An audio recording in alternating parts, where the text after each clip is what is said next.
po jako akawuwo oteka amatundu bali n'ogwanika bulungi ne gukala. Mu lukuŋŋaana lw'abannamawulire ku Media Center mu Kampala, Minisita Omubeezi avunaanyizibwa ku bugagga obw'ensibo Honorable Sarah Opendi agambye nti olukiiko lw'abaminisita lwasazeewo okubaga ebbago ly'etteeka okuluŋŋamya ebyobugagga eby'omu ttaka nga kakali okukira ku eryo eririwo okusobola okukwata abo bonna abasima ebyobugagga bino mu bumenyi bw'amateeka. Ebbago erikwatagana ne mining obugagga obuli mu ttaka Kabineti yagiyisizza Monday eno nga 12 April era kino kizze lwakuba etteeka eriwo nafu ate nga sekta tuyina ebizibu bingi.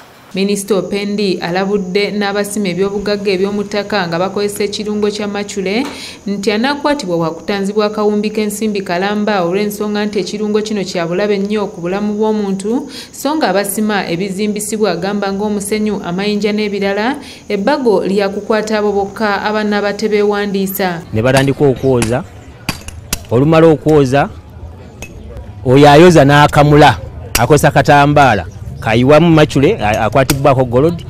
Eno ebbago lijja kuyamba kinene nnyo okutereeza tubadde ne ba artisanal miners abantu ababulijjo ababadde bakola mining ate nga bakikola mu bumenyi bw'amateeka abamu babikola nga tebalina na license so ate abamu babikola nga etteeka eribaddewo teryateekawo eno artisanal mining. Mu tteeka eririwo gavumenti egaba n'ebitundu 80 ku byobugagga bino, disitulikiti efuna ebitundu 17 ate nannyini ttaka ebitundu 3 wabula nga mu bbaga epya gavumenti yakufuna ebitundu 7, disitulikiti ebitundu 15 so nga nannyini ttaka wakugaba n'ebitundu 5.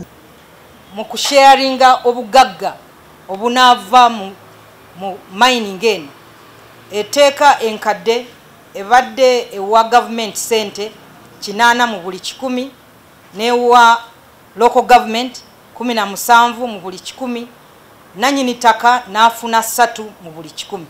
So ebbago empya elesewo enjawulo nti government ejja kufuna 7 mu buli 10, district efune 15 mu buli 10, town council oba gombolola efune 10 mu buli 10 ate eno tebaddeewo mu teeka enkadde.